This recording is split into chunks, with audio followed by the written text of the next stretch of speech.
Aujourd'hui, on sait que sur le marché, pour être vendu, un siège auto doit être homologué. Les sièges sont obligés de passer une série de tests. Donc ça, c'est la première chose, c'est vérifier déjà que le siège il a une étiquette d'homologation.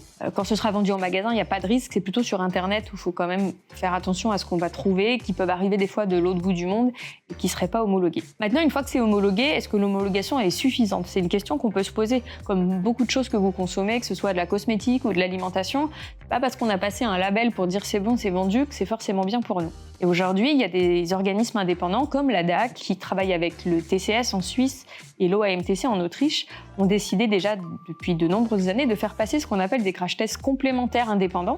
Et donc, ils reprennent sur le marché de la vente des sièges auto déjà vendus et ils refont passer des crash tests un peu plus violents, un peu plus réalistes. Ce qu'on voit malheureusement sur ces crash tests indépendants, c'est que tous les sièges auto s'en sortent pas de façon égale. Au-delà du fait qu'il y ait des sièges auto meilleurs que d'autres, c'est qu'il y a des sièges auto qui sont vraiment mauvais.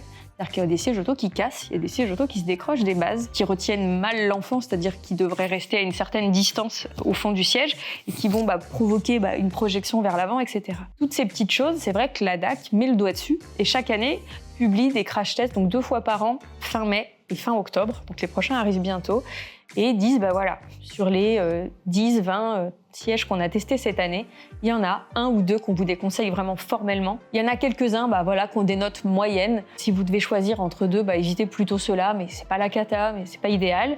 Et puis vous avez vraiment ceux qui s'en sortent haut la main, qui ont des résultats excellents. Et là, nous, c'est ceux qu'on essaye de recenser sur le site Sécurange pour accompagner les gens en disant ceux-là, c'est vraiment les meilleurs parmi ceux qui ont pu être testés à la DAC. D'expérience avec tous les crash tests qu'on a vus, il y a des types de sièges à éviter, comme ceux qui font 0-12 ans par exemple. Un siège qui se promet de faire toutes les catégories, il est forcément moins bon, il fait forcément des compromis que si vous avez un siège pour chaque âge. Et un siège pour chaque âge, c'est pas 50 sièges auto.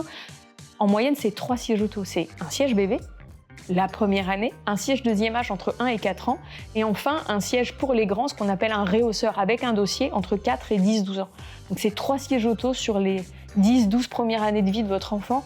C'est pas si important et ça fait une vraie différence en termes de conception et d'adaptation à l'enfant.